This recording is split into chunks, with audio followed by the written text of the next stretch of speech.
Well, good morning. Welcome to Gateway Online. I'm Michelle Mercer, the pastor of Gateway Community Church, and it's great to be with you today on Father's Day. Happy Father's Day to all of you dads out there.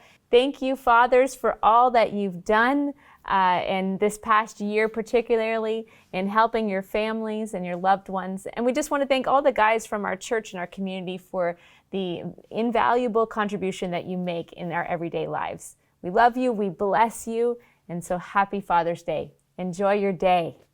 Well, today we are wanting to let you know that we will have all of our outdoor services posted online for you to register for. We know that we're able to open up in person, but we want to do that safely and strategically, and so we are going to start with our outdoor services, and some of you will be joining us on June the 27th next week for the outdoor service at the Kellers.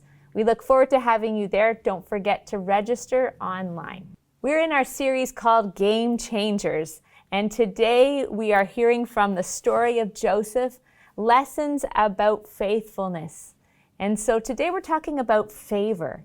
Favor is a unique topic. It's found in Scripture all throughout. Let me read a couple of scriptures for you about favor from God. Psalm 5 verse 12 says this, "For you bless the righteous, O Lord. You cover him with favor as with a shield." And Proverbs 3:3, it says, "Let not steadfast love and faithfulness forsake you. Bind them around your neck. Write them on the tablet of your heart. So you will find favor and good success in the sight of God and man." And one of my favorite scriptures growing up was this one, Luke 2:52. It says that Jesus increased or grew in wisdom and in stature and in favor with God and with man. So one of the greatest game changers as Christians is walking in favor. A little later, we're going to be talking with a friend and a missionary who is one who walks in favor, and she's going to talk about her own personal story and also the exciting things that are happening with the favor of God over their ministry. But first, I want us to take a little bit of time to talk about this subject of favor. You see, we name our year every year here at Gateway, and we're in the year of fulfillment. But what I haven't told you and don't usually share publicly is the fact that every year, our family, the Mercer household, we name our year. We give it a name that we believe is a theme for the year that God has breathed into our spirits. And we watch how God unfolds that throughout the year. And so this year, our year was the year of favor. And we kind of laughed over that. We didn't know what that meant, and so we just started keeping track of sometimes when God's favor would show up. It could be when my daughter landed her first job in the community. We wrote that on the board, this year of favor, and she got her first job. And there's other times where getting into a doctor's appointment has been favor. At other times, it was celebrating that mom had gotten access to this grant through the team that she's working with, and so everyone was excited to write that, the year of favor at work. But what I've been sensing all throughout this year personally is that the declaration of a divine favor on our lives is in fact a call to faithfulness.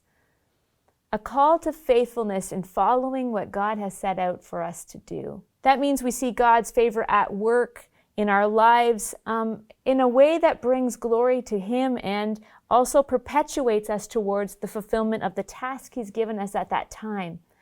Favor, if not anything, is a call to continued faithfulness. And we see this in the life of Joseph. And so today I want to read the passage for you just briefly as we get ready for our interview, but we're reading from Genesis chapter 39 today. Now Joseph had been taken down to Egypt. Potiphar, an Egyptian who was one of Pharaoh's officials, the captain of the guard, bought him from the Ishmaelites who had taken him there. The Lord was with Joseph, and he prospered, and he lived in the house of his Egyptian master.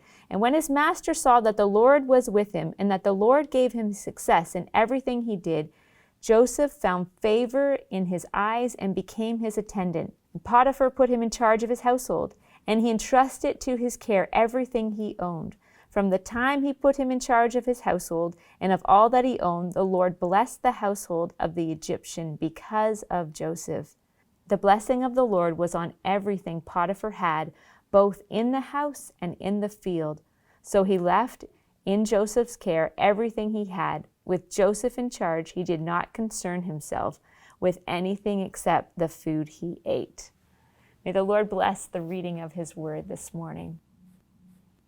You know what catches my attention from this passage is the fact that Joseph found favor in God, and that favor kind of overflowed and spilled into everything that he touched, everything that he put his hand to do. And God was able to use that favor to build character in Joseph, to build skills and tasks and connections in his life that wouldn't have otherwise taken place if it wasn't for God's hand on Joseph during that time. Have you ever played the game Yahtzee? Yahtzee was one of my favorites growing up. In fact, we used to play it at my grandmother's trailer in the summer, especially when it was a rainy day. And I remember hearing the sound of the dice rolling around in the plastic cup that my grandmother gave us, and then the sound of it hitting the table and everyone cheering or getting upset over whatever the outcome was of the dice that they just rolled.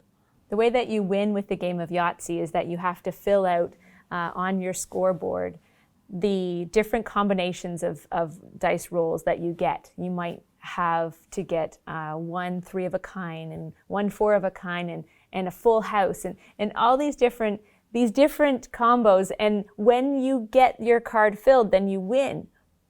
But the hardest one to fill is the one called Yahtzee. And Yahtzee is when you have 5 dice that all look the same.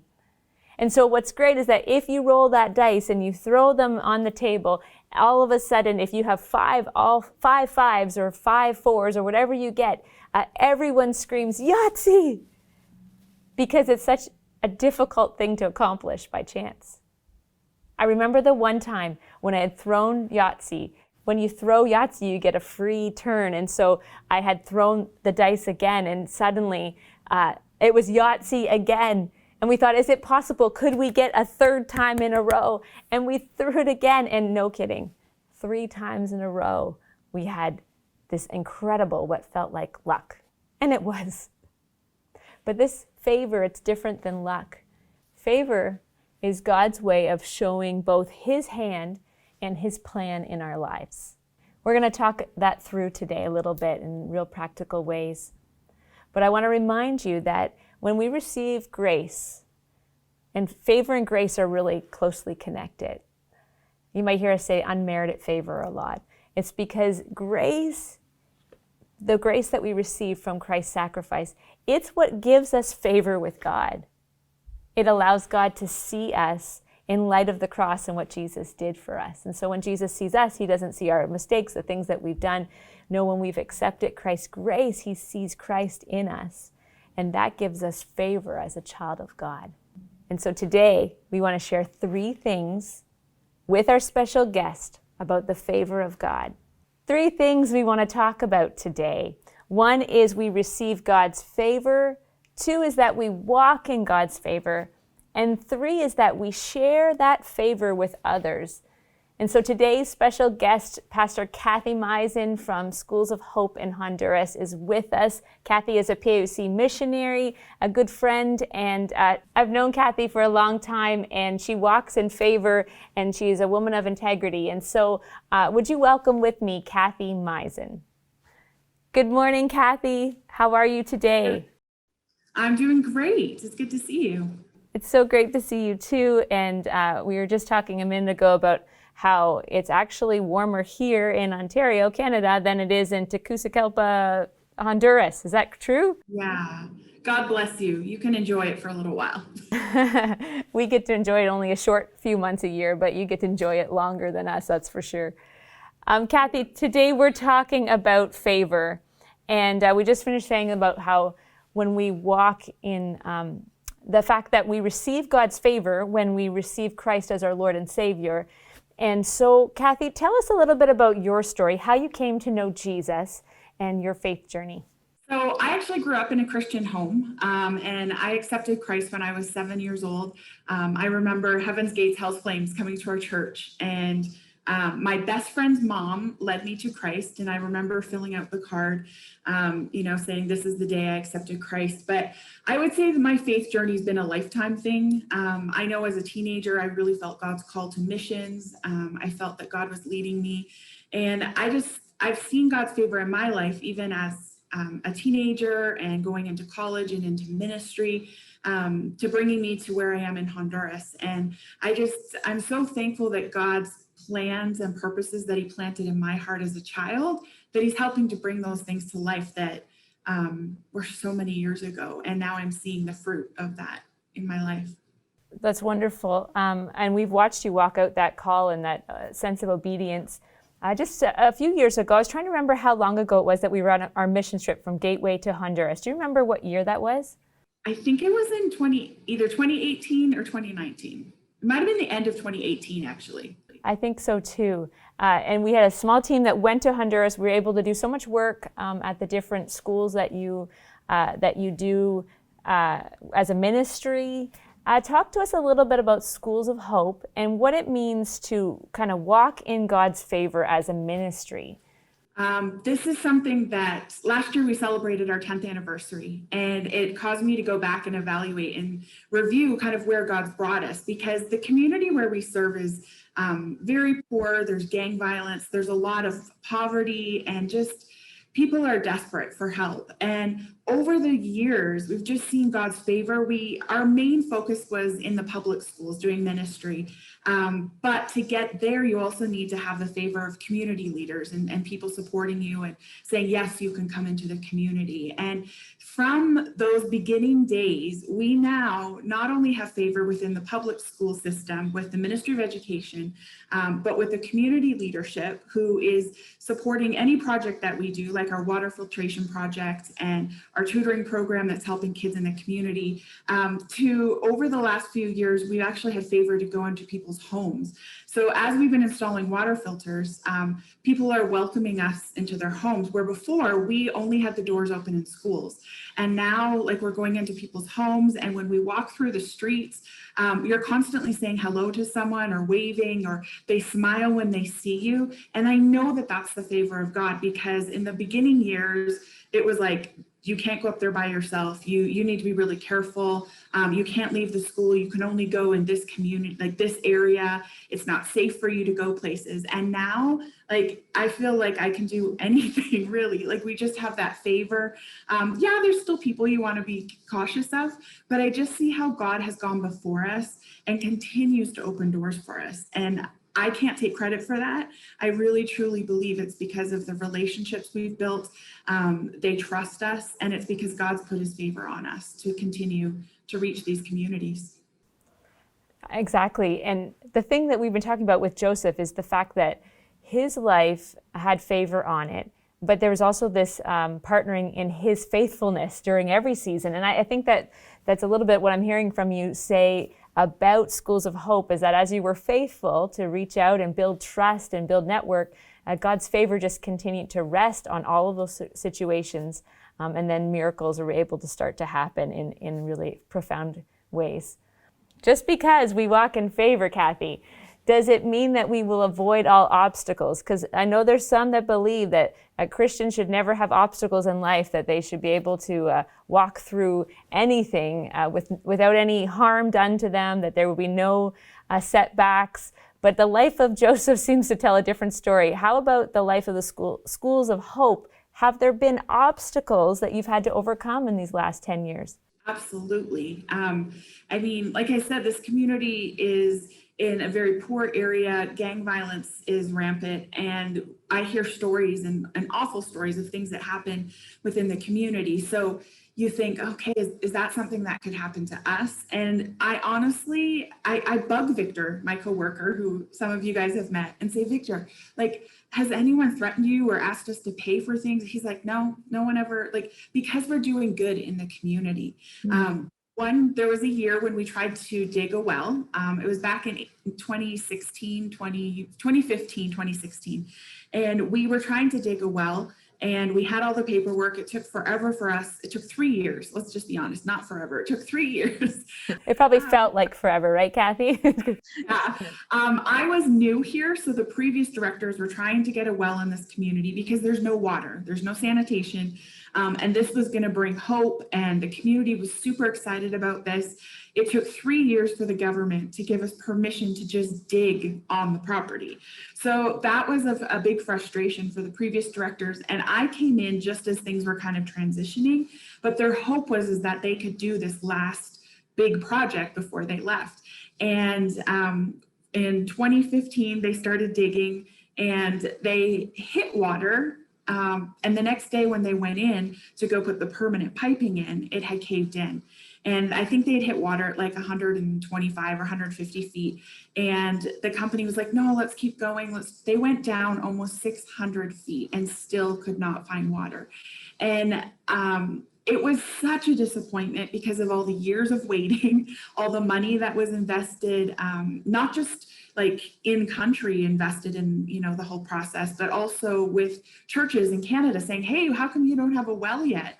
Why isn't this project moving forward? And so there's a lot of frustration, and then that disappointment that set in when we didn't hit water. The community leader was devastated. I think everyone's hopes were really high, which of course, why wouldn't they be? But I have to say, looking back now, I see how God moved in that situation. And now through our water filtration project, we're actually in people's homes and we're evangelizing and we're sharing Christ with every single family.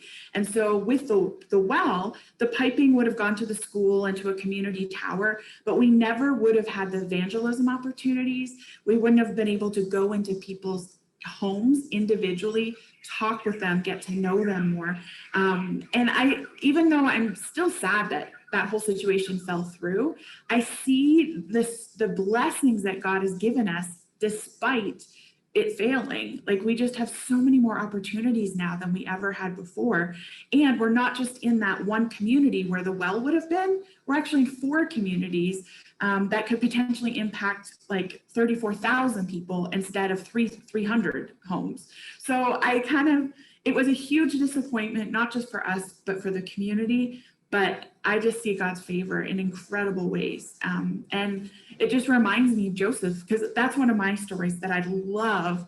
Had he given up in that cistern and thought that his life was over and killed himself or ended his life or whatever, had he thought his life was over when he was in prison, he never would have got to the end, which I know your sermon's not there yet, so I won't share the ending if people don't know, but he wouldn't get to where he is in the end if he didn't go through the trials. And it's just amazing to see how God does that in our lives. That's great. I mean, in this part of the story that we're at, Joseph, he was placed in, he was sold to slavery, and then he was bought by Potiphar, who is the leader, the second in command to Pharaoh. And so suddenly Potiphar, he has his favor in his household working for him, which would have been a great stepping stone to be able to go right to being able to work with Pharaoh and helping. And yeah, we can't tell the rest of the story. But the point being is that then there's a sidetrack, kind of like the well issue, like suddenly it doesn't work, and there's a sidetrack because he's falsely accused of doing something immoral in Potiphar's home. And so instead he gets sent to prison. But it's in prison that the next favor continues in his life. And so favor follows those who are followers of Christ. And so we believe that, and it doesn't mean we're void of temptation or void of hardships, but God is faithful, and so he calls us to faithfulness during those seasons. Kathy, we are hearing of some really good news that's been happening recently with Schools of Hope. Tell us a little bit about your latest project and how this favor will be shared with others. So over the last few years, we have seen our ministry just continue to grow, and we've been renting a house in the community to offer our programs and reach out into the community more through our tutoring and sponsorship and just various projects. And in partnership with my coworker, Victor, who is also a pastor of the local church, he started a church plant in the community center, which is right beside Casa de Esperanza, the house we've been renting. And they've been growing. And despite COVID, his church is packed. We don't have quite the same restrictions as you guys, but he still has so many people coming to Christ and children. Our ministry continues to grow, and we had been talking with Erdo and PAOC to say, hey, like we want to purchase this facility. Is this something that you'll help us with? And in the process of deciding what we were going to do about purchasing, God led us to go to a piece of property, and we are purchasing property so that we can build a 2-story ministry center in collaboration with the church. So it will actually be a church as well as a ministry center for Schools of Hope and Renovation Church. I'm super excited about it because, again, it flows into what God has been doing in our ministry by giving us favor in the community, that we are not just partnering with children and providing things for them. We're not just partnering with schools, but we're working with the community through various projects and families. And so our vision for this ministry center is that it will provide a place for us to do more in the community through our tutoring program, community outreach.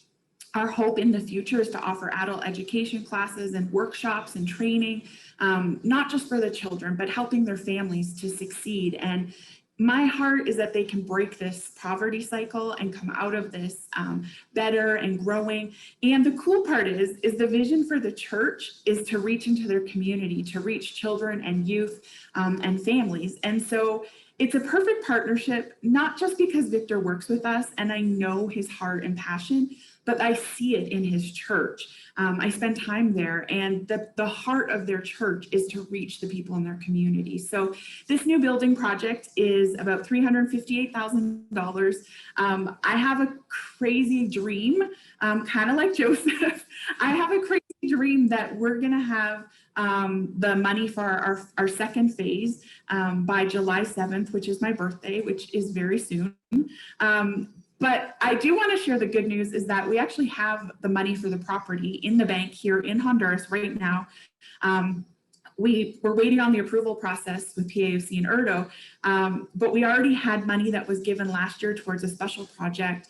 Our goal is on Monday morning, we're going to go sign those papers for that property. And that's phase 1. And phase 2 will be starting the biggest part, the foundation and the first level.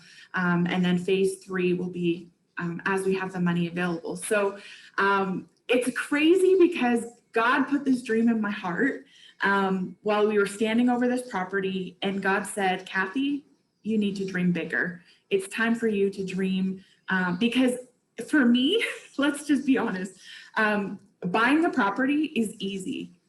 We could buy the house that we're in right now. We could make it work and use the community center and keep doing what we do. But when God said dream bigger, this property can house 4 to 5 Casa de Esperanzas on the same piece of property. So it's not just physically bigger, but it's also going to expand our ministry and our focus and heart for the community. So I'm super excited about this because, one, it terrifies me that we're going to a project, but also because it's beyond me. It's something that I can't do, but I know that God can. And so I'm super excited because I know that he's going to show his favor like he has over the past 10 years in our ministry, Schools of Hope. But I also believe he's going to show his favor because I've seen it in my life. I can testify to that. And I'm excited to see how God's going to make this happen because I would love for us to start 2022 in our brand new facility doing ministry. So that's wonderful. What I love about you, Kathy, is you don't just dream, because it's easy to dream big dreams, but you bring people alongside of you and they own the vision. And so owning the vision, part of that is actually sacrificing too. And so there's people sacrificing their time, their resources, and making even donations that are significant enough to make a difference in this project. And so we want to encourage our listeners, if you yourself or you know somebody who believes in the work that's being done in Honduras, the Schools of Hope, then would you just prayerfully consider how you can give to the ministry of Schools of Hope? You can do that even through our website. and through the church, and we'll be happy to help issue a charitable receipt for that. Or you can reach out directly to Kathy Meisen, Schools of Hope in Honduras. And I know she would be blessed to know that there are partners from all over Canada, and I'm sure even further, that are supporting this ministry. Yeah, we all need to dream a little bigger, don't we? We do. And actually, the part that I'm encouraged about is that it's a partnership with Schools and Renovation Church, but PAOC and Erdo is a partnership, and partnering with supporters in Canada, because you guys, I mean, your church has come down here and you've been a part of seeing what the work is, and being a part of this project is also investing in not just in this ministry, but in the people and in the community. And so to me, it's kind of cool because it's all of us together are working to make this possible. And it's not just it's not one person, it's not just a few of us, it's all of us together, trying to accomplish what God has birthed in our hearts. And I'm super excited about that. That's wonderful. And Kathy, what would you say to somebody who might be listening today who is struggling with the dream not being fulfilled yet?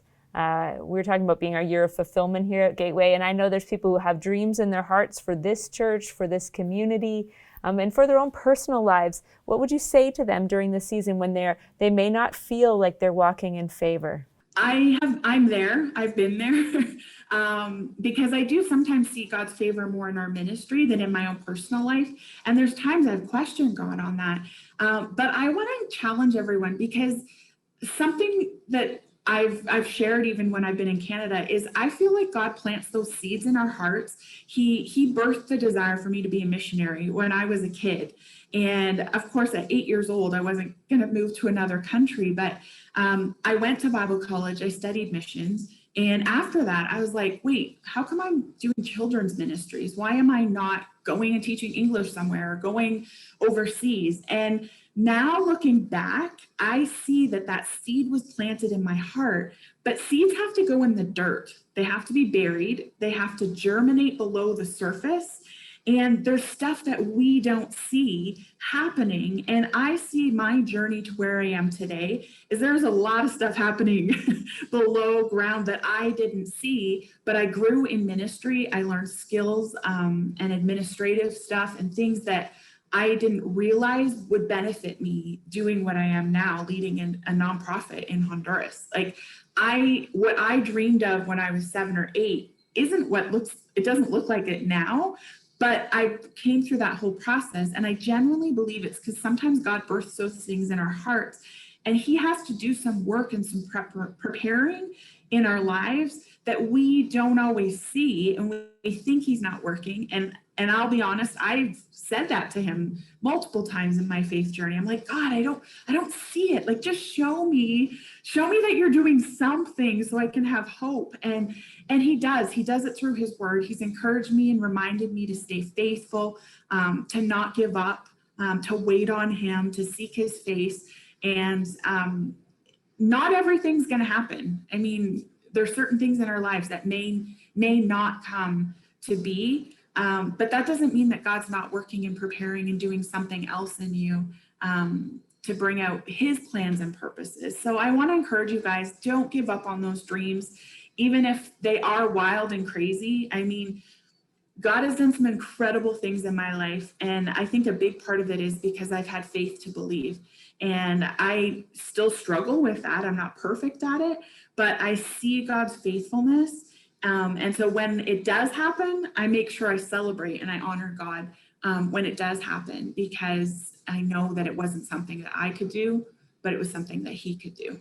So Kathy, we want to just bless you and thank you again for your partnership with GateWay and your prayers and support that we receive from you as well. And we hope that you know how much you're loved by our church family in this community.